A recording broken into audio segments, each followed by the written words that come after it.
Olá, pessoal. Espero que vocês estejam muito bem. Para quem não me conhece, eu me chamo Ramara Khadija, sou nutricionista, especialista em nutrição clínica, mestre em ciências da nutrição e doutorando em ciências da saúde pela Universidade Federal de Sergipe. E durante todo esse período de pesquisa, eu venho aí aprimorando os conhecimentos e as técnicas a respeito do diabetes e a relação com seus micronutrientes, especificamente com a vitamina D. E com muito prazer que eu trago essa aula para vocês sobre exames laboratoriais em pacientes com diabetes, totalmente atualizada de acordo com a nova diretriz de 2022.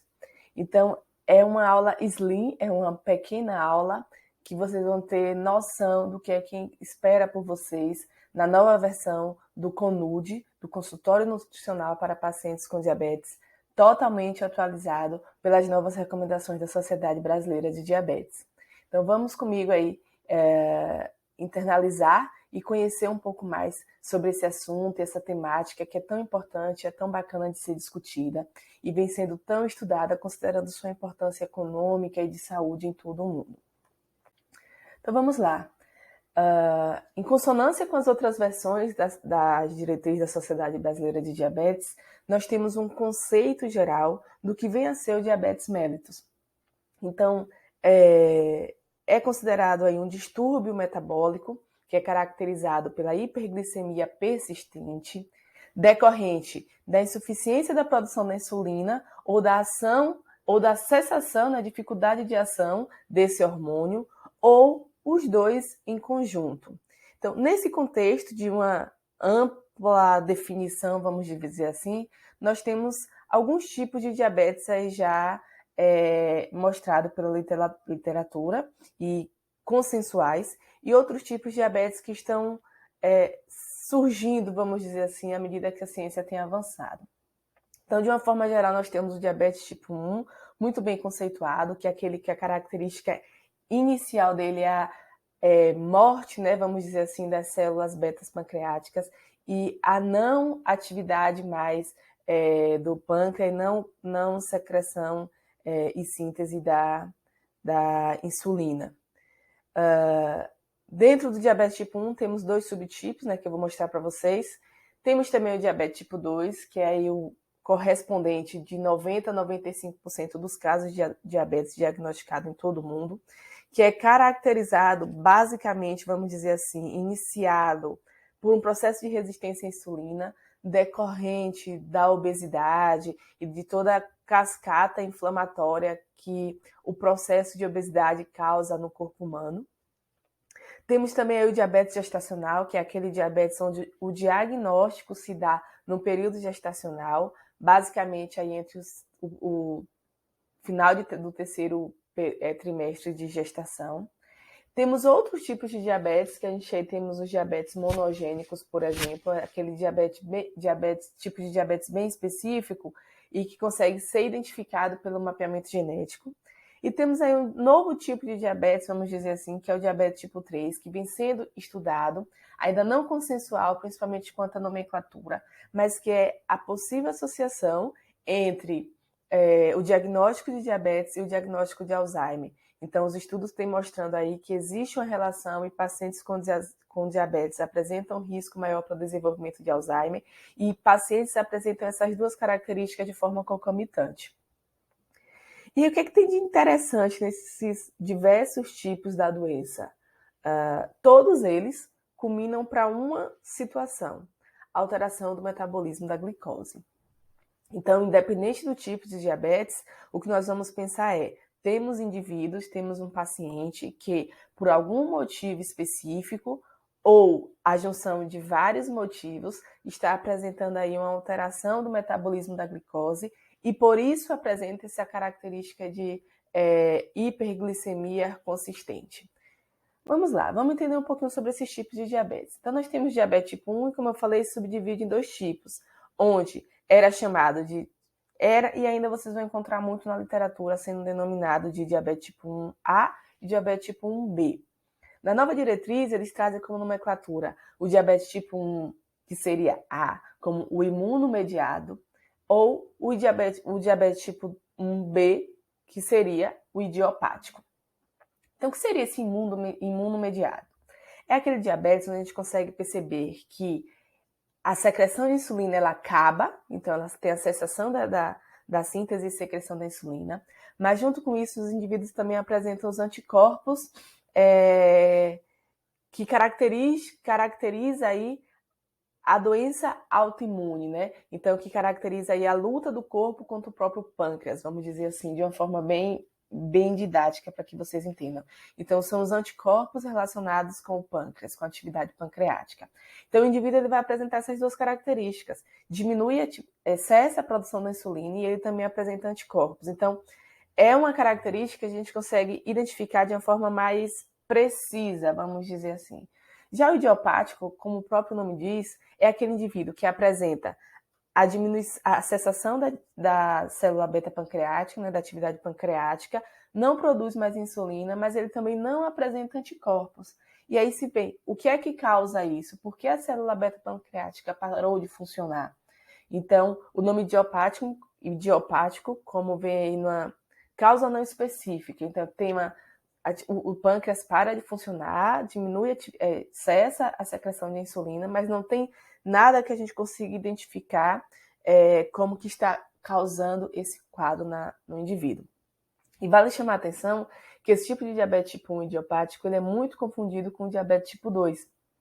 E realmente existe aí essa facilidade de confundir porque a gente não consegue identificar o que é que causa. Mas uma coisa que se chama muito atenção é que o diabetes tipo 2, e aí eu já vou entrar falando nele, o indivíduo que apresenta essa doença, ele tem a junção de fatores ambientais e genéticos, e os principais fatores ambientais são inatividade física e alimentação não saudável, que culminam aí para um quadro de sobrepeso e obesidade, que vai ativar os genes que esse indivíduo pode carregar e desenvolver essa doença. Muito mais que isso, o diabetes tipo 2 é uma doença crônica, poligênica, então vários genes atuam em conjunto, e multifatorial. Então a gente não consegue delimitar especificamente por que aquele indivíduo desenvolveu diabetes. Porque quando a gente vai olhar o metabolismo da doença, né, a fisiopatologia da doença, a gente observa que os indivíduos apresentam elevada secreção e atividade de glucagon, aumenta a produção hepática de glicose, ele tem resistência à insulina, tem disfunção das incretinas, que são aí hormônios que também estão envolvidos no processo, no metabolismo da glicose. Tem aumento de ácidos graxos livres circulantes, que culminam aí para uma pior resposta inflamatória, vamos dizer assim, um quadro inflamatório crônico nesse indivíduo. Ele tem aumento da absorção renal de glicose e ele tem deficiência de síntese e secreção da insulina pela célula beta-pancreática, né? Uma situação que pode vir juntamente aí com todo esse quadro metabólico complexo. Então, quando a gente fala que o diabetes tipo 2 ele não é algo tão simples, é porque existe todo um mecanismo envolvido por trás da doença que dificulta a restauração e a normalização disso. Mas o que a ciência vem de uma forma muito consistente nos provar os fatores ambientais, né, a inatividade física e a alimentação não saudável, eles são primordiais para a etiologia dessa doença.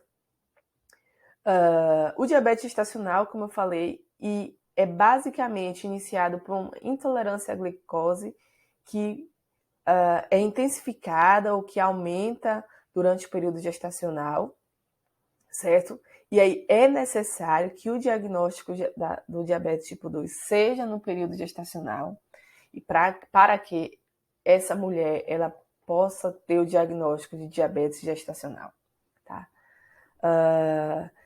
E muito semelhante ao diabetes tipo 2, os hábitos de vida da mulher, eles são muito importantes e interferem de forma significativa no diagnóstico do diabetes gestacional. Então, é por isso que mesmo gestante, apesar da gestação, desde que tenha todo o acompanhamento médico, orientação médica para essa mulher, é necessário que ela mantenha hábitos de vida saudáveis, tá? E os outros tipos de diabetes, né? A diabetes monogênica, a diabetes secundária, que é aquela diabetes onde a gente tem uma hiperglicemia por conta do uso de drogas, por conta do uso de algum medicamento, por conta de uma infecção viral, uma infecção bacteriana, por uma doença específica do pâncreas. Então, assim, outros tipos de diabetes que não são tão comuns, mas que podem estar surgindo, mas que a nutrição ela vai atuar nesses tipos de diabetes de uma forma muito unificada, que é objetivando o controle do metabolismo da glicose. Beleza. Então, para a gente entender um pouco mais sobre o diabetes e como interpretar os exames laboratoriais, a gente precisa entender um pouco sobre a insulina e como é que ela age, como é que ela é secretada, como é que ela é sintetizada. Então, por ordem, né? Como é que a gente consegue sintetizar a insulina? O gene, né? Ele é ativado e produz aí a pré-proinsulina, que vai ser transportada aí até o retículo endoplasmático rugoso, e lá ele vai ser convertido em proinsulina. Nesse momento, a proinsulina ela tem uma molécula de peptídeo C ligada a duas moléculas de insulina, da cadeia A e a cadeia B. Beleza. O que acontece? Quando esse retículo endoplasmático ele é sinalizado para que ocorra a síntese da insulina, essa molécula de proinsulina ela é quebrada em dois locais específicos, formando uma cadeia de peptídeo C e duas cadeias de insulina, a cadeia alfa e a cadeia beta. Nesse momento, o peptídeo C ele vai ser secretado juntamente com a insulina. E aqui existe uma coisa importante, é aqui onde a gente consegue identificar alterações genéticas, onde essa síntese dessa pré-proinsulina, né, pelos genes responsáveis, ela não ocorre, e aí temos SNPs, ou polimorfismos de nucleotídeos únicos, que agem diretamente nesse processo. E aí, quando vai para a proinsulina, que quebra o peptídeo C, que libera a insulina, nós temos aí, por exemplo, os anticorpos atuando, dificultando aí a síntese dessa insulina. Beleza. Essa insulina ela vai ser então armazenada nos grânulos de insulina e ela vai ser secretada quando for sinalizado. E quem é que sinaliza a secreção da insulina? Basicamente a glicose. A glicose é o principal nutriente responsável em sinalizar a secreção da insulina. Lógico que em uma quantidade menor, a gente sabe que a proteína e a gordura, por exemplo, e o lipídio, por exemplo, eles são também responsáveis por sinalizar a secreção de insulina. Mas pensando aqui na glicose, que é nosso alvo quando se trata de pacientes com diabetes, vamos pensar que quando a circulação sanguínea aumenta a concentração de glicose após a ingestão de alimentos ou ricos em glicose ou alimentação em geral, no momento pós-prandial, a gente tem um aumento da circulação sanguínea de glicose e transportadores específicos de glicose, eles são ativados. Nesse momento, nós temos o GLUT1 e o GLUT2, que ele é aberto, né, um transportador de glicose que é ativado simplesmente pelo aumento da concentração sanguínea de glicose. Beleza. E aí, se a gente for separar a secreção de insulina em dois momentos, nós temos o momento agudo, vamos dizer assim, e o momento crônico, que é aquele momento, em minutos depois, aumentei as concentrações sanguíneas de glicose, o GLUT1 e o GLUT2 é ativado, é aberto e a glicose passa pelo interior da célula. Só que essa glicose que ela consegue entrar para o interior da célula, ela não é, esse transportador não é capaz de transportar uma quantidade significativa de glicose. Ele simplesmente capta essa glicose para que ela atue como um fator ativador. Então, nesse momento, a glicose entra para o interior da célula, a glicoquinase entra em ação e aí converte a glicose em glicose 6-fosfato, que vai aí favorecer a oxidação, aumenta as concentrações dentro das células beta-pancreáticas de ATP, que favorece o quê? Polarização, aumento das concentrações, fecha os canais de potássio, aumenta a concentração interna celular de potássio, que contribui para a despolarização da membrana. Esse processo de aumentar a concentração interna de potássio dentro das células betas pancreáticas e despolarização da membrana é o que a gente chamaria de um processo crônico. É isso aí que vai abrir os canais de cálcio e favorecer com que os grânulos de insulina ele vá para a membrana celular e consiga ser excretado.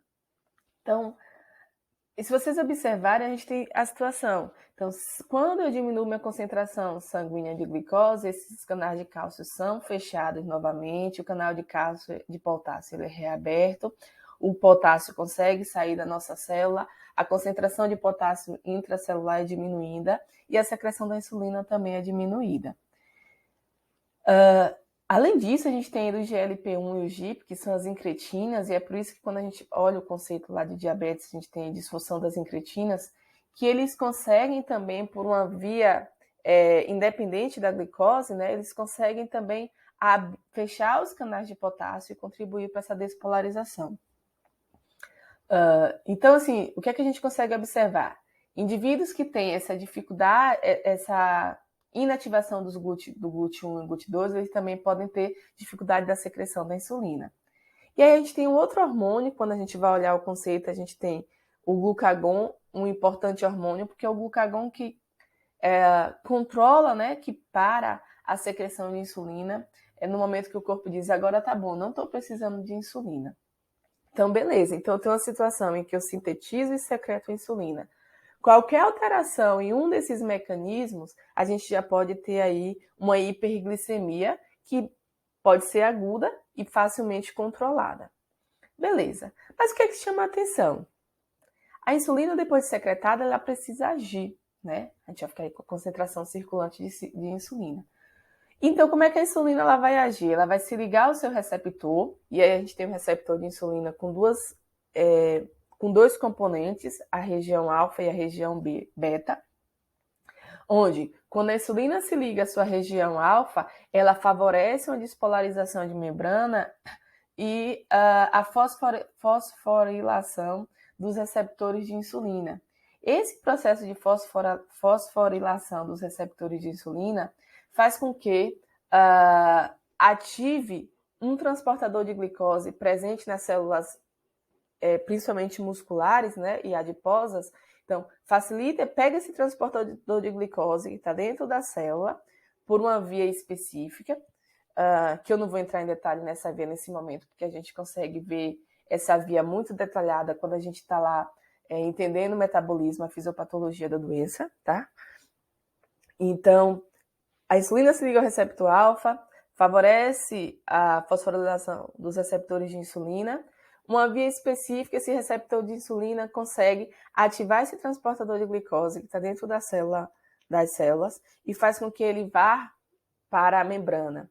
Esse transportador de glicose capta a glicose circulante para o interior da célula e reduz as concentrações sanguíneas de glicose. A partir do momento que eu reduzo a concentração de sanguínea de glicose, o glucagon entra em ação e fala para a nossa célula beta-pancreática, beleza, eu não preciso de insulina, você pode diminuir a sua secreção. Então, se eu tenho, por exemplo, diminuição da atividade do glucagon, eu não consigo controlar a secreção de insulina, eu tenho uma hiperinsulinemia. E aí vocês vão entender o que acontece.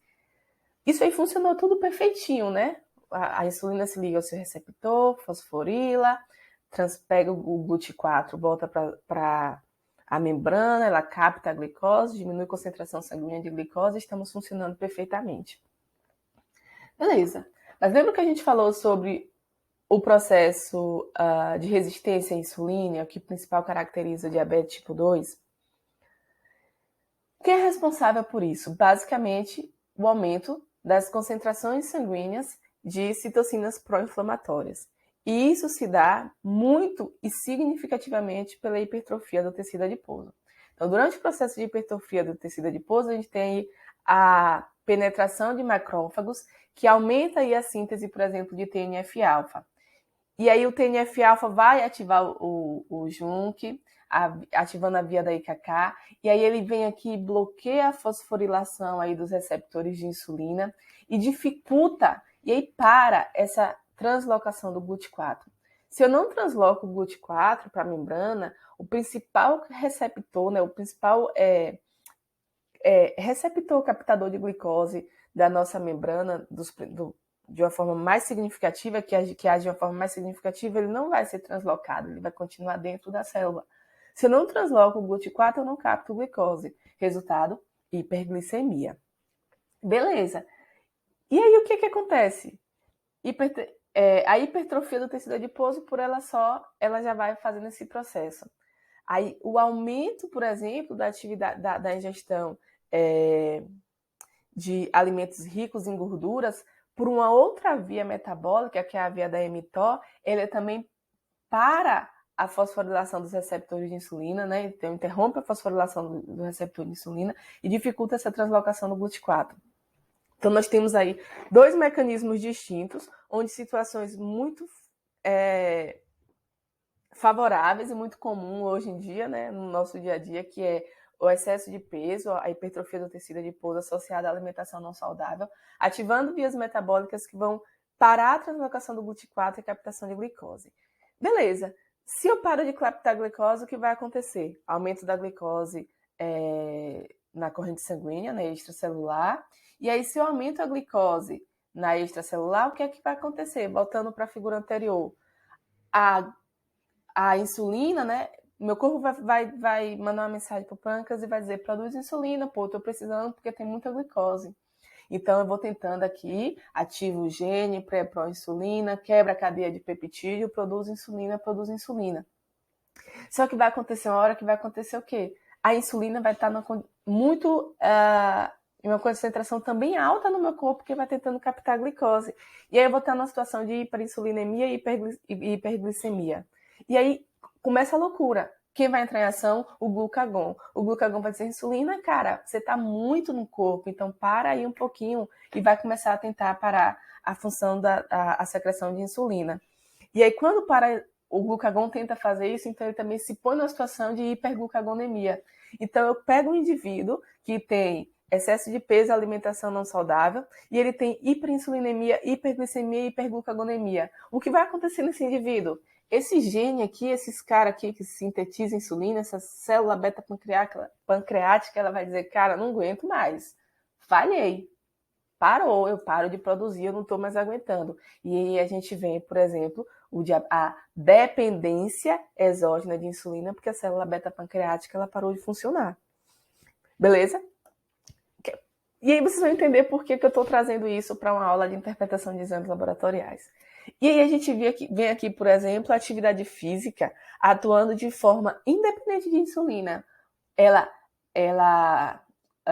inativa a via da mTOR, que seria uma via que iria dificultar aí o transporte do GLUT4 para a membrana extracelular.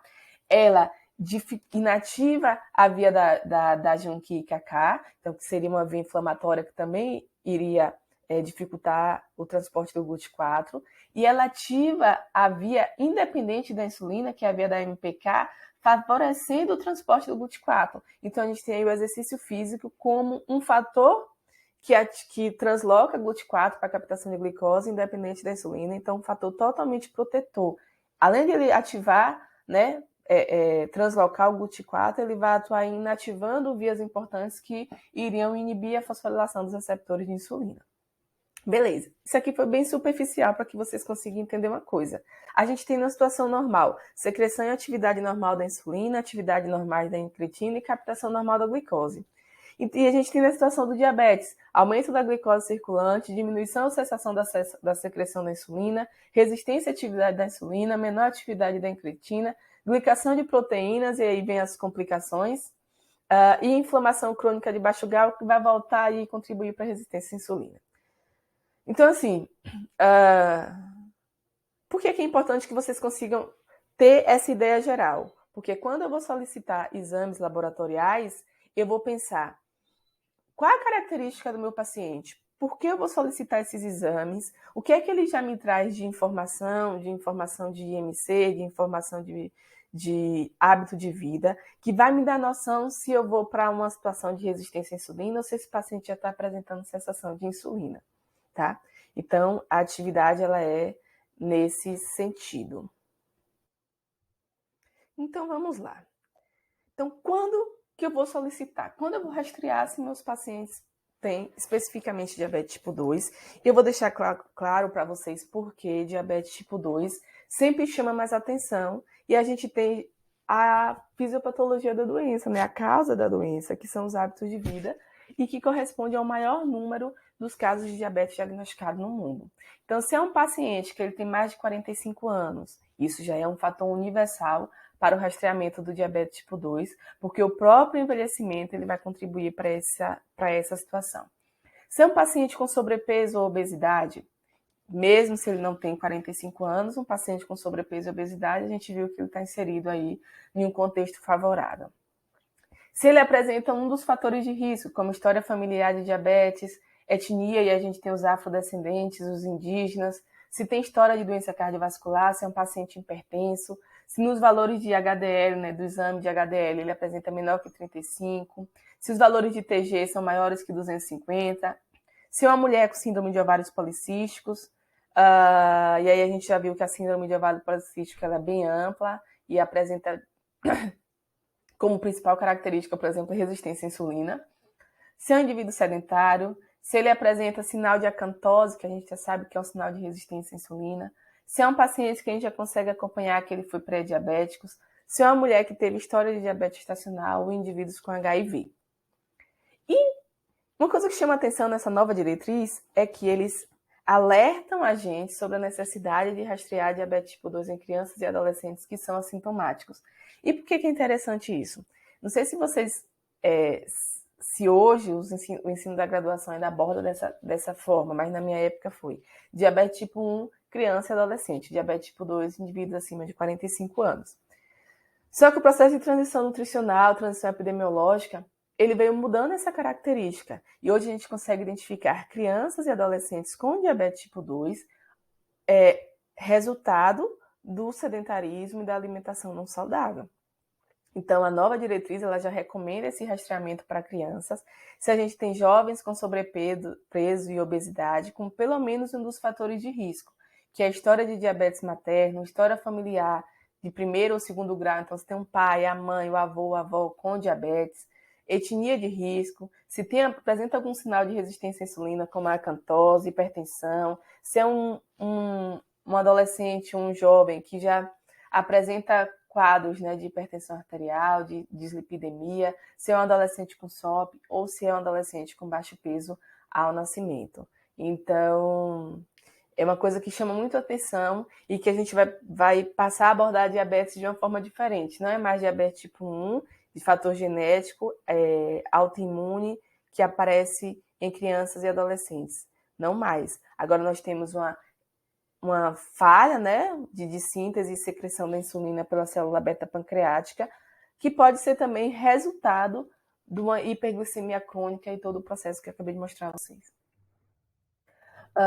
E no caso das mulheres, né, existem fatores de risco para o diabetes gestacional, como a mulher com idade materna avançada, com sobrepeso e obesidade, com história familiar de diabetes, com presença também de alguns sintomas de resistência à insulina, se apresentou um ganho de peso excessivo na gravidez, se o feto está crescendo também de uma forma excessiva, se é uma mulher que apresentou pré-eclâmpsia na gravidez atual, ou se tem essas observações obstétricas antigamente, né, nas outras gravidez, se teve caso de morte fetal, se foi um bebê com macrosomia, se for uma mulher com diabetes gestacional prévio, que é aquele diabetes gestacional que foi identificado na primeira consulta ao pré-natal, por exemplo, e aí nessa primeira consulta, quando não é uma mulher que não vem tendo acompanhamento contínuo, a gente não consegue identificar se ela se tornou diabética após a gestação, por isso que o diagnóstico do diabetes gestacional ela vem sempre depois no início do terceiro trimestre, porque acredita-se que a mulher venha sendo acompanhada e estava tudo normal, e depois dos 3 meses começou a aparecer os sintomas. E se é uma hemoglobina glicada maior que 5,7% no primeiro trimestre, a gente já vai aí acompanhando. Então, beleza, nós temos um quadro de hiperglicemia crônica, onde a idade do indivíduo e a fase da vida ela é importante para o diagnóstico, sim, Porque se eu tenho uma criança de 4 anos de idade com alimentação saudável, mas que está apresentando hiperglicemia, a gente tem aí o fator autoimune genético atuando em conjunto, possivelmente. Mas que a gente precisa identificar uma coisa: eu apresento hiperglicemia crônica, eu vejo a idade, a fase da vida do meu indivíduo, eu preciso confirmar isso pela função das células betas pancreáticas, tá bom? E aí a gente vai entrar aí em duas situações: o diabetes tipo 1. Como é que eu vou conseguir identificar se meu paciente tem diabetes tipo 1 ou diabetes tipo 2? E quando ser identificado diabetes tipo 1, o que é que eu preciso ter atenção como nutricionista? Primeiro, o paciente apresenta hiperglicemia crônica, como a gente já viu, e a gente vai investigar aí o que é que está causando isso. E aí vem para aquele todo critério, né, de investigação de pacientes com diabetes tipo 1. E aí vem a solicitação dos exames dos autoanticorpos, né, dos anticorpos das células beta-pancreáticas. A gente, principalmente o anti-ilhota e o anti-ZNT8, que é um transportador de zinco, né? E aí a gente sabe que a secreção da insulina, a síntese e secreção da insulina, ele é totalmente dependente desse transportador de zinco. Então, são exames aí que são muito utilizados na prática clínica e que normalmente isso vem pedido dos endocrinologistas quando estão acompanhando esse paciente, tá bom? E é importante que o nutricionista ele consiga identificar e analisar esses exames, porque muitas vezes pode acontecer do paciente vir primeiro para a sua consulta, para depois ir para do endócrino ou do médico que solicitou o exame. Você precisa nortear o que você vai fazer com esse paciente. Lógico que não vai dar o diagnóstico, tá bom? E aí, no diabetes tipo 1, a gente precisa considerar muito as fases. Então, temos, por exemplo, a fase 1, e a gente consegue identificar no paciente múltiplos anticorpos. Mas como é que é o ponto de corte de anticorpos? Não tem ponto de corte. Quanto maior a quantidade, quer dizer que maior anticorpos está sendo produzido. E aí, esse ponto de corte, ele vai variando de laboratório para laboratório. E aí, vocês vão observar considerando o seguinte: passou do ponto de corte, passou, mas passou quanto? Tá? Então, uma visão crítica. Passou 100 unidades, por exemplo. Mas é um paciente que apresenta resistência à insulina. O que é que eu consigo já pensar?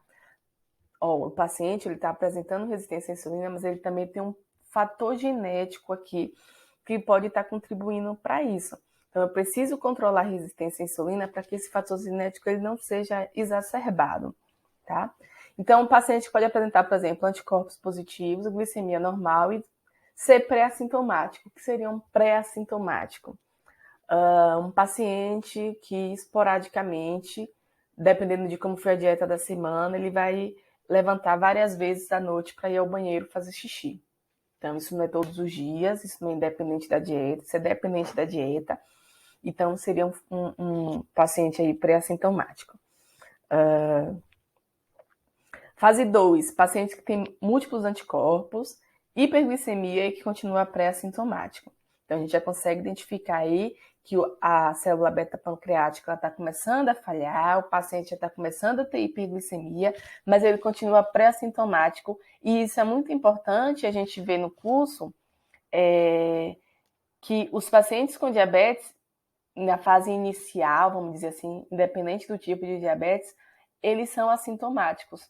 E daí, quando eles começam a apresentar sintomas, eles são oligossintomáticos, então eles apresentam vários sintomas ao mesmo tempo. Só que esses sintomas aparecem quando a hiperglicemia está crônica há muito tempo e as células e os efeitos colaterais, vamos dizer assim, do diabetes, eles começam a surgir. Então, é por isso que o rastreio para os pacientes de risco da doença é muito importante. Na fase 3, né, múltiplos anticorpos positivos, hiperglicemia e um paciente assintomático. E a fase 4, que é aquele paciente que já tem o diagnóstico de diabetes tipo 1 de longa duração, tá bom? Associado a isso, o que é que o nutricionista ele precisa também estar atento? Os pacientes com diabetes tipo 1 são pacientes de grupo de risco para desenvolver alterações da função da tireoide e desenvolver tireoidite de Hashimoto, né? Tireoidite autoimune. Então, associado aos exames, os anticorpos para as células betas pancreáticas, é interessante que o paciente com diabetes tipo 1 também avalie os anticorpos, especificamente o anti-TPO, que é aí o mais utilizado na prática clínica, e dose também TSH, para que seja avaliado como é que está a função da tireoide, porque muitas vezes algumas alterações metabólicas, por exemplo, em pacientes com anticorpos, com glicemia normal e com pré-sintomas, talvez esses pré-sintomas eles sejam decorrentes, por exemplo, da alteração das células da tireoide, né? Alteração da atividade da tireoide, e não necessariamente um fator do aumento da glicose, tá bom? Então, assim, existem exames que precisam estar associados, e aí eu preciso que vocês gravem isso, levem isso para o consultório de vocês. Uma outra coisa importante é que a maioria dos pacientes com diabetes tipo 1 também são pacientes que tendem a ter doença celíaca, tá? Então, quando eu tenho um paciente com diabetes tipo 1, apresentou múltiplos anticorpos, a glicemia está normal, mas é um paciente que relata diarreia crônica. Então, é importante avaliar também o IgA da transglutaminase tecidual ou do endomísio, tanto faz. São dois locais que são muito utilizados na prática clínica, mas que vai me dizer aí se eu tenho um paciente com doença celíaca, para que essa característica de diarreia crônica, de distensão abdominal, ela possa ser sanada, retirando o fator agravante, né? E lembrando que aí são sintomas que não são sintomas da glicemia, né, da alteração da glicose, que esse paciente ele vem apresentando glicose normal, mas são sintomas de alterações metabólicas comuns aos pacientes com diabetes tipo 1. E aí vamos lá. Diagnostiquei, né, eu tenho meu paciente lá com hiperglicemia, eu vou avaliar ou vou ter o resultado dos anticorpos para poder ir conversando com o médico que acompanha para fechar o diagnóstico desse paciente. Beleza. Fora isso, fora esses exames específicos dos pacientes com diabetes tipo 1, os demais exames laboratoriais, eles são exames que são feitos tanto em pacientes com diabetes tipo 1, quanto em pacientes com diabetes tipo 2, quanto em mulheres com diabetes gestacional, tá? Então, a partir de agora, vamos entrar nos exames que são inerentes a todos os tipos de diabetes. Então, quando eu falar de diabetes, eu vou estar falando sobre todos os tipos. E quando eu entrar lá na frente, em uma parte muito importante, que é avaliar a resistência à insulina, a gente vai estar tratando mais aí do paciente com diabetes tipo 2. Então, vamos lá. Um exame importante, que também é feito na prática clínica, é a dosagem da insulina sérica. E é interessante que a insulina, durante muito tempo, ela foi utilizada isoladamente como uma condição da célula beta-pancreática, né? Da saúde da célula beta-pancreática, como estava a função dessa célula beta. Acontece que hoje em dia já se sabe que a insulina não é o melhor biomarcador para a função da célula beta-pancreática. Isso porque a gente já sabe, por exemplo, que a insulina tem uma meia-vida menor do que o peptídeo C. As concentrações de insulina elas podem ser alteradas de forma aguda, né? Dependendo da dieta, dependendo de um fator de estresse, dependendo, por exemplo, do exercício físico. Então, assim, e além disso, existe uma dificuldade em estabelecer qual seria o melhor ponto de corte, tá? Então, o que é que acontece? Hoje, o uso da insulina, ela é utilizado, os valores de insulina, para montar um quebra-cabeça. Então, você vai usar a insulina, normalmente, para ser inserido esse valor nos índices, né, na análise bioquímica indireta, vamos dizer assim, do indivíduo com diabetes. Mas, de uma forma geral, é recomendado que os valores séricos de insulina estejam menor que 10 microunidades por ml. Porque quando está muito acima, quer dizer que está sendo produzida muita insulina. E aí, quando produz muita insulina, a gente viu lá atrás que pode ser resultado de quê? De uma hiperglicemia decorrente de uma resistência à insulina, tá? Então, assim, é por isso que muitas vezes a insulina ela não é considerada o melhor biomarcador. Você vai precisar solicitar e vai ter esse acompanhamento, tá? Mas para a atividade da célula beta-pancreática, hoje a gente tem aí o peptídeo C. Então, O peptídeo C ele tem uma meia-vida de 20 a 30 minutos, comparado a 5 minutos da insulina. E ele consegue nos dar de uma forma mais precisa como é que está a atividade da célula beta pancreática, tá? Além disso, o peptídeo C ele é um norteador hoje para o paciente com diabetes tipo 2 iniciar o uso da insulina ou cessar o uso da insulina exógena. Por quê? Quando tem uma diminuição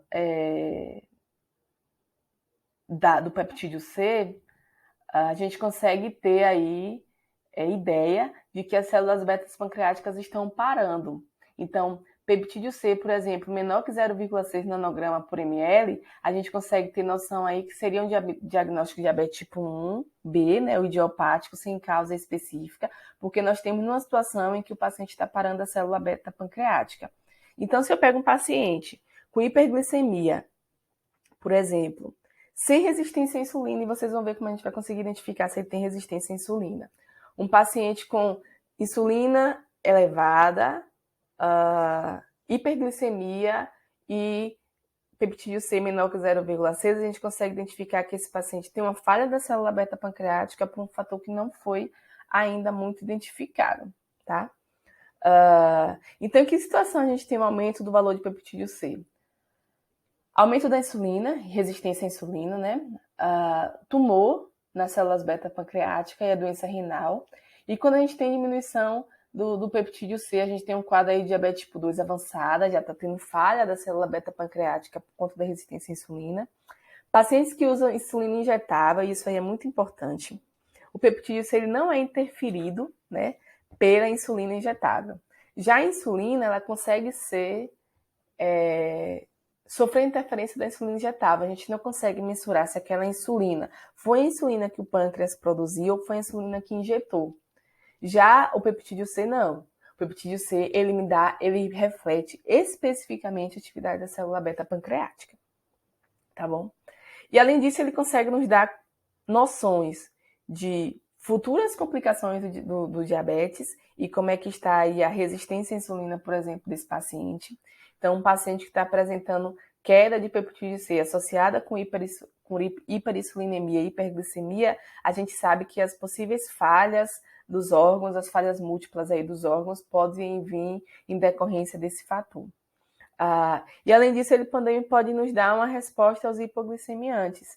Então, paciente que usa hipoglicemiante, a gente vai ter aí normalização dos valores de peptídeo C, normalização dos valores de glicose, a gente vai conseguir identificar como é que está a função da célula beta nesses pacientes. Certo? Junto com a insulina, o peptídeo C ele também é utilizado de forma muito importante em índices específicos para avaliar a resistência à insulina que a gente vai ver mais na frente. Um outro marcador importante, e que aí a gente, no curso completo, a gente consegue abordar isso de uma forma muito específica, porque a glicemia de jejum é muito utilizada na prática clínica, é muito solicitada, deve ser solicitada, tá? Mas existem alguns fatores e ela não pode ser utilizada de uma forma única e isolada. Por quê? A glicemia ela é facilmente interferida por outros fatores, pela dieta do dia anterior, pelo estresse, pela atividade física, pelas horas de sono. Então, vários fatores podem alterar os valores de glicemia de jejum. O tempo de jejum, se for um tempo correto, então se fez um jejum por um tempo muito demorado, ou se foi um jejum menor que 8 horas, isso pode resultar também em alteração aí dos valores de glicemia de jejum. É um exame pedido em todos os tipos de diabetes, no diabetes tipo 1, diabetes tipo 2 e diabetes gestacional, que é necessário pelo menos 8 horas de jejum, e aí tem uma recomendação de 8 a 12 horas, tá? E isso seria muito importante que fosse contabilizado pelo paciente, para que ficasse exatamente quantas horas foi feito. E é um exame que ele apresenta erros pré-analíticos, por exemplo, alteração em até 10% do valor de glicose do eritrócito, se dependendo do tubo de coleta. Ele sofre muita variedade biológica, como eu disse, mas hoje em dia a gente tem métodos de análise robustos que conseguem aí tentar compensar essas variedades, esses erros pré-analíticos. A Sociedade Brasileira de Diabetes, da Diretriz de 2022, considera o indivíduo diabético, quando ele apresenta os valores de glicemia de jejum de 120, maior que 125, maior ou igual, né, a 125 miligramas por decilitro. E aí é muito importante. Na prática clínica, vocês vão ver que a gente pode encontrar paciente, por exemplo, com alteração de glicemia, né, com glicemia de jejum de maior que 25 miligramas por decilitro, e com todos os parâmetros normais. E aí a gente faz, meu Deus, o que foi que aconteceu? Peço repetição de exame. E aí é uma coisa muito, muito interessante que o nutricionista precisa ter. Nem sempre as pessoas têm tempo e dinheiro para poder estar repetindo o exame, né? Então vamos entender o que é que altera, o que é que pode alterar os valores obtidos no exame. Então vamos olhar o recordatório de 24 horas, vamos tentar procurar saber daquele paciente como foi o momento daquela consulta e ver se outros biomarcadores conseguem nos dar aí uma noção de como é que estava o paciente no momento da coleta do exame. Um outro parâmetro muito utilizado e muito recomendado é o percentual de hemoglobina glicada. Por quê? Esse percentual de hemoglobina glicada ele reflete aí a média de glicose nos últimos 3 a 4 meses. Então, se eu tenho, por exemplo, um paciente que apresentou glicemia de jejum de 125 miligramas por decilitro, mas ele apresenta aí hemoglobina glicada de 5,7. Isso aí vai gerar em mim acender uma luz e dizer assim, não, deixa eu olhar para esse paciente um pouco com calma, né? Que apesar da Sociedade Brasileira de Diabetes informar que já seria um diagnóstico de diabetes, eu vou olhar para esse paciente com atenção para esse diagnóstico, mas eu também vou olhar os outros exames e de repente repetir aí hemoglobina glicada e glicemia de jejum para poder confirmar se esses valores estão tão discrepantes, tá? E ele é interessante porque ele tem uma menor variabilidade biológica individual, dia a dia, não é afetado por estresse agudo, já que ele dá uma média aí dos valores de glicose de 3 a 4 meses. Só que a gente tem que observar que, por exemplo, anemias, hemoglobinopatias, elas podem aí alterar os valores obtidos nesses exames. Tendem, por exemplo, a dar um valor mais elevado. E também apresenta erros pré-analíticos e erros de análise, mas que com o avanço da ciência tem se apresentado cada vez mais técnicas de análise robustas, tá? E aí é um parâmetro que é mais estável do que a glicemia quando a gente pensa em análise laboratorial, né? Dentro do laboratório, a parte analítica da coisa, e que vocês também veem essas características no curso no CONUD, né? E aí eu vou deixar para a gente discutir sobre isso lá. Então, a diretriz de 2022 considera diabético paciente com valor de percentual de hemoglobina glicada maior que 6,4 e recomenda, né, um ponto de corte de controle para um paciente que já tem o diabetes diagnosticado, um valor de 7%. Lógico que a gente vai sempre tentando baixar esses valores para o mais dentro do normal possível. Então, o que é que a gente pode observar que pode alterar os valores de hemoglobina glicada? Como eu falei, deficiência de glicose 6-fosfase desidrogenase, que aí seria uma alteração, uma característica genética, a gestação e o período puerperal. Então, na gestação tende a ter um menor valor de glicose circulante, por isso o risco de hipoglicemia chama muita atenção. Transfusões sanguíneas, pacientes que usam drogas antirretrovirais, então de drogas antivirais, insuficiência renal. Então, precisa avaliar o paciente como um todo antes de interpretar o percentual de hemoglobina glicada. Um outro exame também muito utilizado é o teste oral de tolerância à glicose. E aí é muito interessante de que o teste oral de tolerância à glicose, ele não nos dá, por exemplo, como é que está a síntese de insulina, ele não nos dá como é que está a minha resistência à glicose, tá? A minha resistência à insulina, não. Ele me dá a ideia de que eu tolero a glicose, eu consigo metabolizar ela, pronto. É a única coisa que esse exame ele me dá de resultado.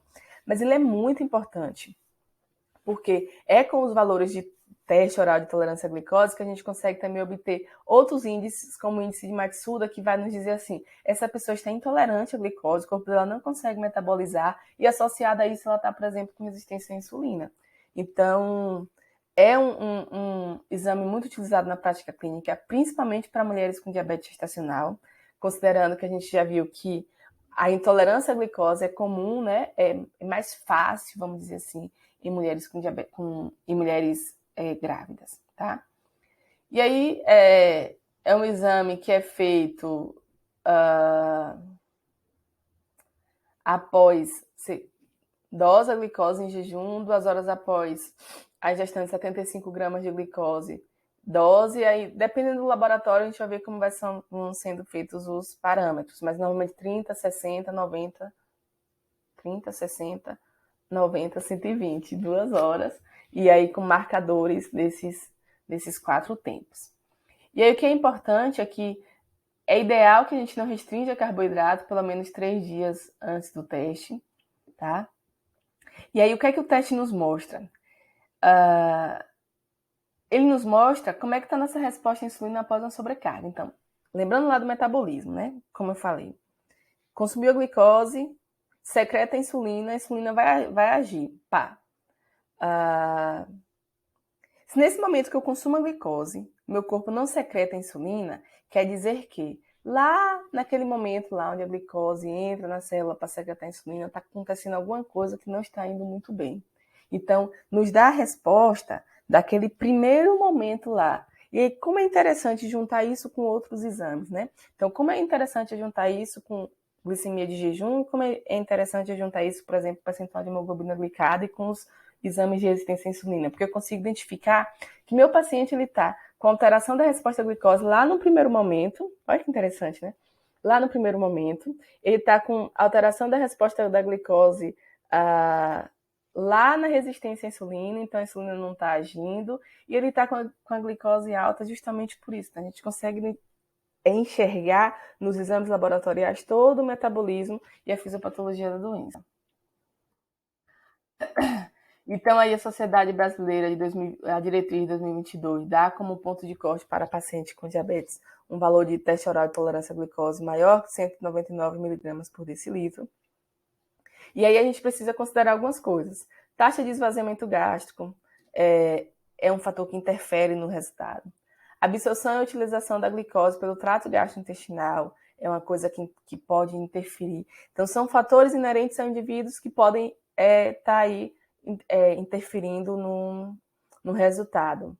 A captação hepática de glicose, então a gente tem aí também a atividade das incretinas, e reflete de uma forma geral, como eu falei, a eficiência na metabolização da glicose.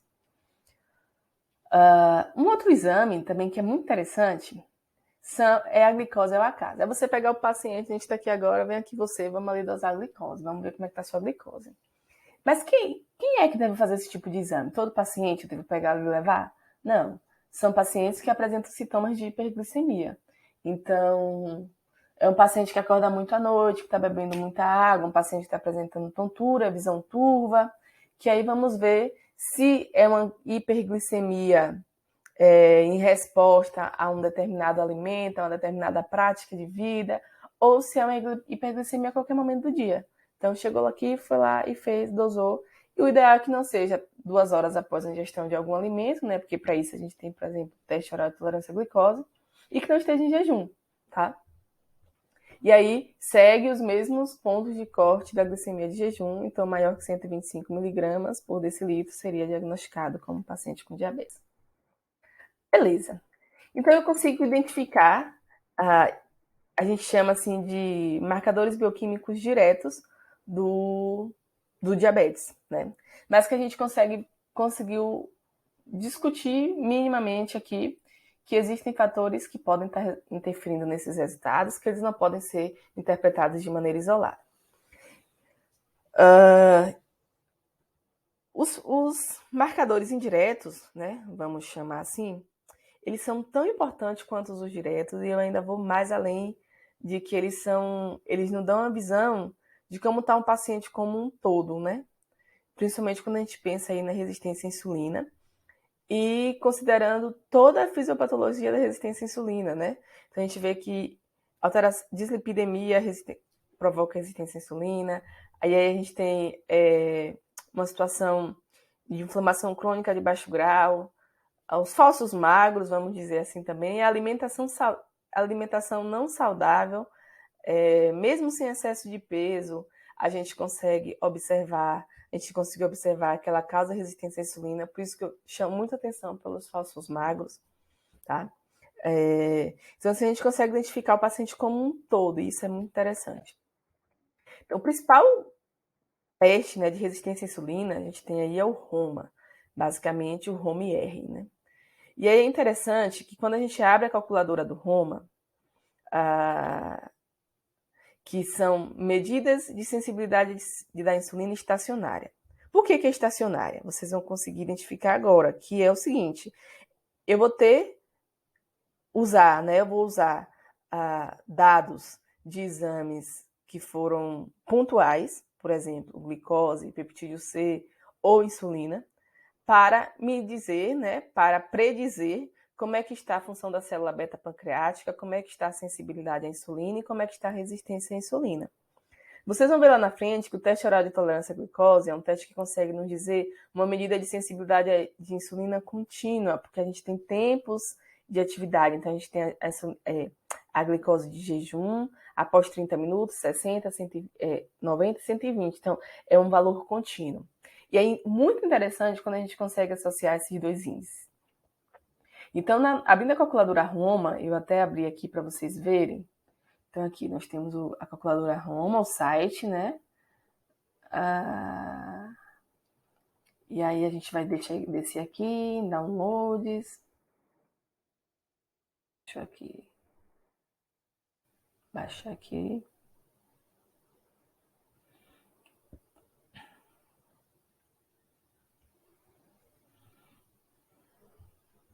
Ela vai conseguir nos dizer como é que está nosso paciente com resistência à insulina, como é que está a secreção de insulina pela célula beta-pancreática, como é que está a sensibilidade de insulina. É bem interessante. Vocês vão avançando. Opa, back.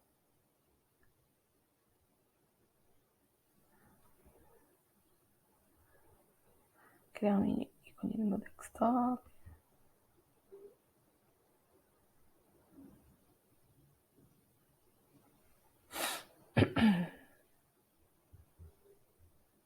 Fechou. Então vamos lá. Eu tenho um paciente com valor de glicose de 107, não é diabético ainda, né? E um valor de insulina de 10, limítrofe. Vamos lá.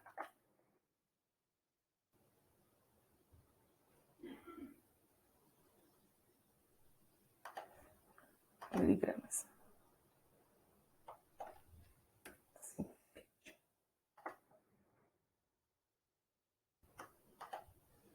Insulina 10.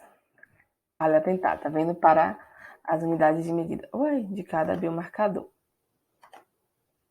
Então vamos lá. Eu tenho um paciente com 107 de glicose, de jejum, que ainda não seria um paciente com diabetes, tá?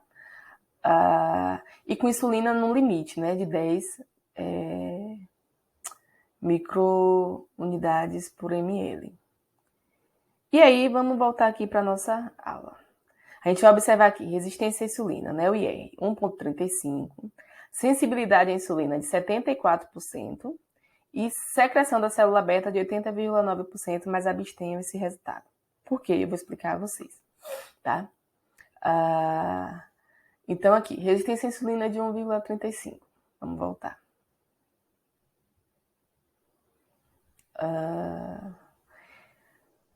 Então, aqui eu tenho um paciente que apresenta uma resistência à insulina, considerada significativa.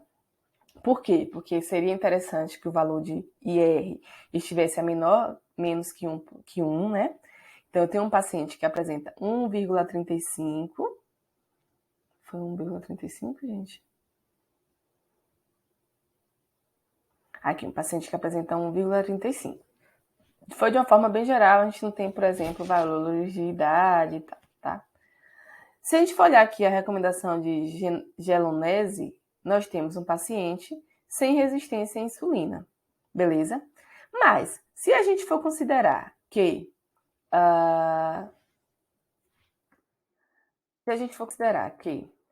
menor que 1 ou igual a 1 representa menos que 22,5% de capacidade da insulina se ligar, a gente já tem um paciente que já está apresentando um grau leve aí, vamos dizer assim, de resistência à insulina, apesar de ele não ser diabético, apesar da insulina dele estar em valores normais. Vamos lá, beleza. A sensibilidade à insulina dele, isso vocês conseguem identificar que bateu certinho?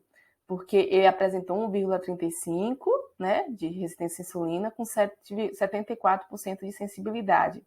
Então, a gente observa que a sensibilidade à insulina, quanto mais próximo de 100, quer dizer que está ficando perfeito. E ele já está apresentando uma redução da sensibilidade à insulina, vamos dizer assim. E aí, o que é que chama atenção? Quando eu falei abstenha o resultado de célula beta pancreática, né, de função da célula beta. Para essa medida especificamente, é recomendado que sejam utilizados os valores de peptídeo, tá? Por quê? Por aquele fator que eu expliquei a vocês, que o peptídeo, ele reflete especificamente a atividade da célula beta. Enquanto a insulina, ela pode considerar ali também os valores de insulina exógena, né? E não da insulina secretada pelas células betas. Então, deixa eu voltar aqui só para confirmar um negócio. Uai. Então, vamos considerar aqui. Peptídeo C de... A gente muda aqui. Peptídeo C de...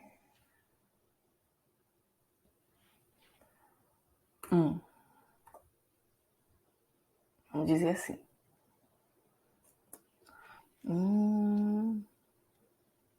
Botar dentro do ponto.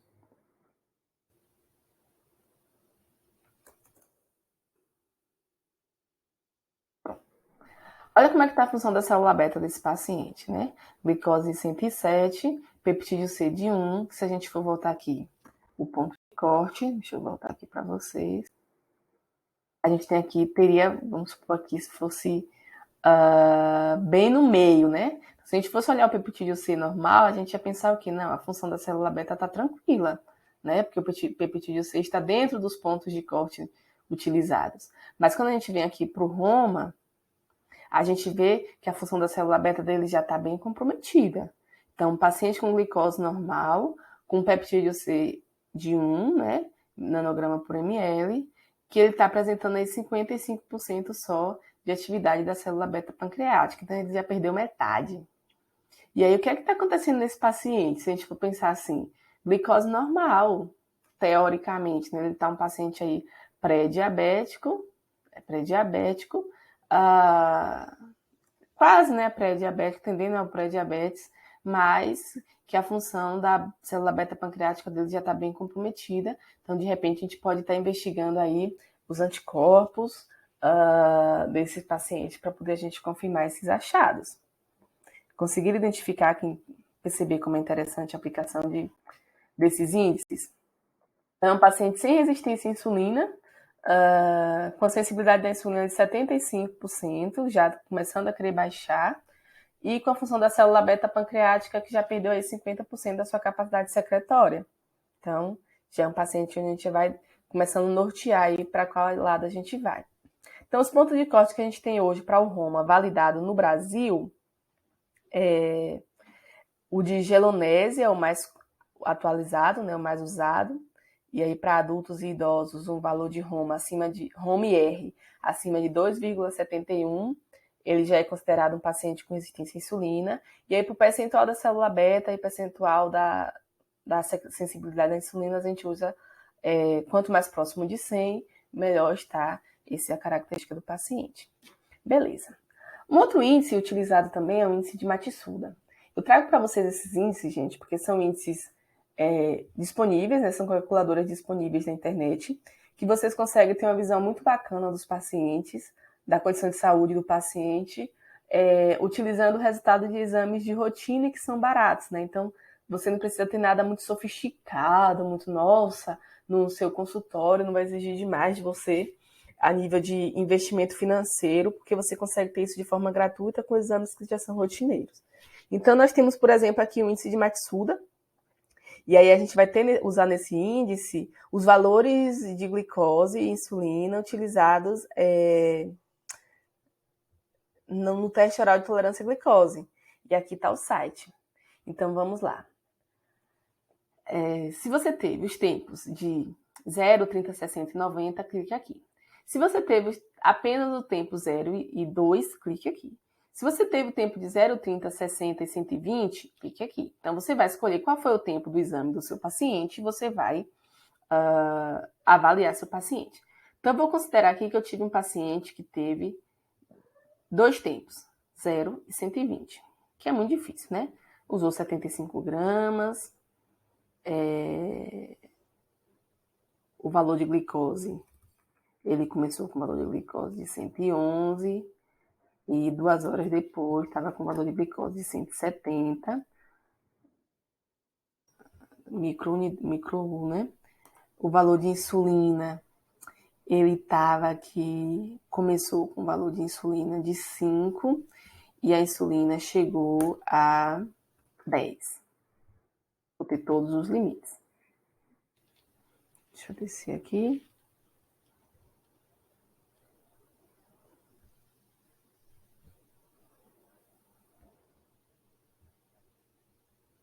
Foi? Deixa eu voltar aqui. 5 e 10.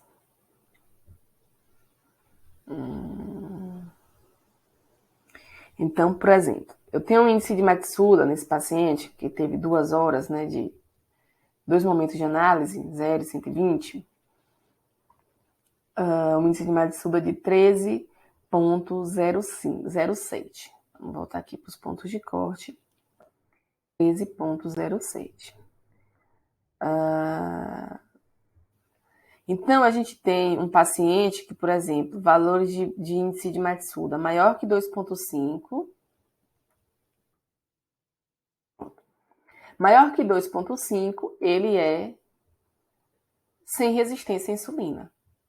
Então, é um paciente que nesses 2 tempos, ele não apresenta uma resistência à insulina, porque a gente observa que o teste oral de tolerância à glicose, ele nos dá como é que está a sensibilidade daquele paciente à insulina. Então, nesses 2 momentos, então, de uma forma contínua, ele não apresentou uma resistência à insulina ali, vamos dizer, aguda. Pode acontecer do paciente apresentar resistência à insulina no RUMA, pode, e não apresentar resistência à insulina no índice de Matsuda. Então, é interessante também, porque a gente consegue ver que a nível agudo, né, ele não tem uma resistência, ele está conseguindo metabolizar, mas a um nível crônico ele já está apresentando a resistência, então já consegue acender a lanterna também na gente de prestar atenção em alguns aspectos desse paciente. Um outro índice também muito interessante, pouco utilizado na prática clínica, por muitas vezes falta de conhecimento mesmo dos profissionais, é o índice TIG. E é interessante que esse índice TIG ele tem muita relação com os valores de Roma. Só que esse índice ele é muito mais fácil de ser utilizado em consultório, porque é um índice que ele utiliza os valores de triglicéridos e de glicose. Então, por exemplo, quando o estudo que tentou correlacionar os valores do índice TIG com os valores de Roma e R, né, de resistência à insulina nos pacientes brasileiros com adultos, mostrou o seguinte, que o índice TIG e o Roma, eles estão correlacionados identicamente com circunferência da cintura, com a diâmetro sagital abdominal. O índice TIG tem até uma maior correlação com o valor de adiposidade visceral do que comparado com Roma, por exemplo. Deixa eu ver aqui. Com colesterol total. Tem uma maior associação também com LDL quando comparado com Roma. Então, assim, é um índice que ele consegue nos dar uma visão muito geral, muito interessante do paciente, que a gente consegue associar com, por exemplo, marcadores antropométricos, né? E a gente consegue identificar, por exemplo, se o risco e a resistência à insulina daquele paciente pode estar sendo decorrente da circunferência abdominal elevada, se está associado, por exemplo, a os maiores valores de LDL. Então, a gente consegue identificar o que é que pode estar contribuindo para a resistência à insulina, além dos fatores básicos que a gente já sabe. Então, é muito interessante. E o que é que esse índice TIG ele nos reflete, né? Comprometimento na oxidação e utilização de ácidos graxos. Basicamente isso, onde a gente tem aumento do carboidrato da dieta, aumenta a secreção de insulina, e o carboidrato da dieta vai contribuir para uma maior síntese hepática de VLDL e triglicerídeos. E aí vamos chamar a atenção para a poliproteína B, né? Aumentando aí a densidade do VLDL. Então, a gente tem moléculas de VLDL que tem uma grande quantidade de apoliproteínas, que vão deixar elas mais densas, mesmo sendo VLDL, e vai contribuir para que seja mais fácil a adesão às placas e aumenta o risco de doença cardiovascular. E na resistência à insulina, a gente vai observar aqui o quê? Menor atividade da lipoproteína lipase a nível muscular, com menor oxidação, beta-oxidação de gordura, e maior liberação de ácidos graxos livres pelo tecido adiposo, principalmente pelo tecido adiposo visceral, contribuindo também aí para a síntese hepática de VLDL e triglicérides. Então, é um índice muito interessante, que ele consegue nos dar a visão muito, muito bacana do paciente, considerando, por exemplo, o carboidrato da dieta. Então, eu tenho um paciente com elevado índice TIG, eu consigo perceber que esse paciente ele consome muito carboidrato, mesmo eles me dizendo que não. Então, são índices que vão te ajudar até como conduzir com o teu paciente, que aquele paciente que chega, não, doutora, mas eu segui a dieta muito certinho, não sei o que aconteceu. Quando você vai calculando esses índices, você vai mostrar ele, olha, aqui eu consegui perceber que você não conseguiu a dieta certinho, porque o carboidrato da sua dieta ele continua elevado, teve uma maior secreção de insulina, e aí a gente consegue explicar isso ao paciente. E aí eu vou chamar a atenção de vocês. Cada vez mais utilizem ferramentas que ensinem coisas novas ao teu paciente, coisas que são úteis. Porque assim, a gente sabe que hoje em dia tem muito acesso a muita informação, então aquele básico, muitos pacientes já sabem, principalmente os pacientes com diabetes. Tá? Então, muito simples o índice TIG. Eu vou multiplicar os valores de triglicéridos pelo valor de glicose e dividir por 2. Ponto de corte, acima de 4,55 para mulheres, é um elevado índice, né? Então, mostra que está apresentando. E acima de 4,68 para homens. Um outro índice também que eu gosto muito e que consegue dar uma ideia bem bacana é o fenótipo cintura hipertrigliceridêmica. Muito, muito legal, porque ele vai utilizar os valores de circunferência da cintura e os valores de triglicérides. Então, são dados que você consegue obter com muita facilidade. E aí vai refletir, por exemplo, o metabolismo das apoliproteínas e da insulina, né, resistência à insulina, atividade do colesterol LDL, né, oxidação de LDL, e refletir também síndrome metabólica e o risco aumentado para o diabetes mellitus tipo 2, tá? Então, a cintura hipertrigliceridêmica é aquela básica, indivíduo com circunferência da cintura acima de 90 centímetros e TG acima de 177, ele pode já ser considerado um indivíduo que está apresentando um fenótipo de cintura associado à hipertrigliceridemia. E é interessante que eu achei esse artigo, é bem recente, 2018, se não me engano, que foi um estudo do pessoal do ELSA, né, o ELSA Brasil, que é um multicêntrico brasileiro, que avaliou aí mais de 12 mil pessoas quando excluíram os que não tinham dados, enfim. E aí é muito interessante que eles comparam o ELSA, o fenótipo cintura hipertrigliceridêmica, com os índices, com outro índice de risco cardiovascular. E aí foi observado, assim, que o fenótipo cintura hipertrigliceridêmica, que ele é um marcador bem interessante. E aí características bem interessantes da população foi observada. Então, indivíduos que apresentam o fenótipo associados com o diagnóstico de diabetes, por exemplo, risco cardiovascular de acordo com a IDF. Eram populações com idade entre 65 e 74 anos, com fundamental incompleto, eram pessoas sedentárias que consumiam álcool, fumantes, na sua maioria, ou ex-fumantes, que já apresentavam hipertensão ou diabetes ou outra doença cardiovascular, eram indivíduos obesos, que tinham menor valor de HDL, tinham maior valor de não HDL, de colesterol não HDL, e quando vai avaliar os marcadores inflamatórios, eles tinham maior valor de proteína C reativa e maior resistência à insulina.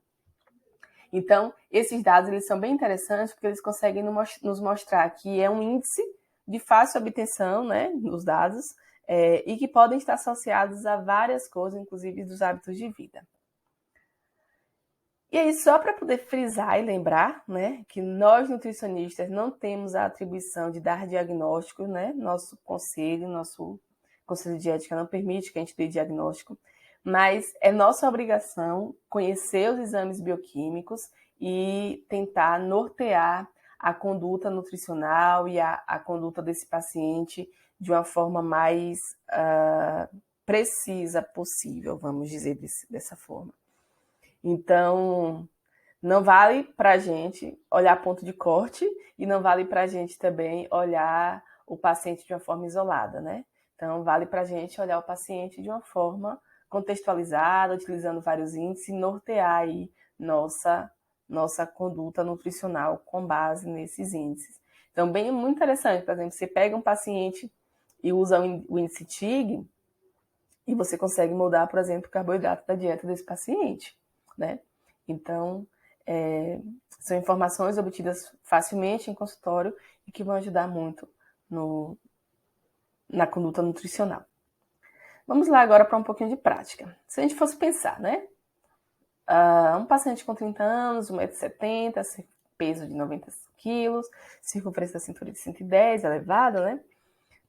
E que nos dá aí, por exemplo, chega no consultório com os dados de exame de glicemia de jejum, de 111, percentual de hemoglobina glicada de 5,6, tá ok, triglicérides de 200 também já no limite. E com histórico familiar de doença cardiovascular. Então, fica para vocês pensarem. Para esse paciente, e aí vocês podem me responder, por exemplo, no fórum aqui da plataforma. Para esse paciente, quais exames você solicitaria complementar? E quais índices você calcularia também para poder contribuir aí para a tua conduta? Além disso, quais possíveis exames você solicitaria, né, para complementar, como eu disse? E, de uma forma geral, qual é a ideia que esse paciente te passa? Observem que ainda é um paciente com etnia propícia ao desenvolvimento do diabetes, tá? E o segundo caso, nós temos aí um paciente eutrófico, no limite aí de eutrofia, 40 anos, sem histórico de diabetes familiar, sedentário e tabagista. E ele chega para o nosso consultório trazendo esses valores de exames bioquímicos, de triglicérides de 178, glicemia de jejum de 113, insulina de 9,6, peptídeo C de 3,1, percentual de hemoglobina glicada normal, 5,5, e circunferência de 1 metro. Qual seria... se você fosse dar o diagnóstico, né, desse paciente, não é o diagnóstico nutricional, é o diagnóstico bioquímico, que vai nortear o teu diagnóstico nutricional, qual seria o diagnóstico que se dava considerando os índices que a gente aprendeu aqui? Então, é isso. Espero que vocês tenham gostado dessa mini aula sobre exames laboratoriais para pacientes com diabetes.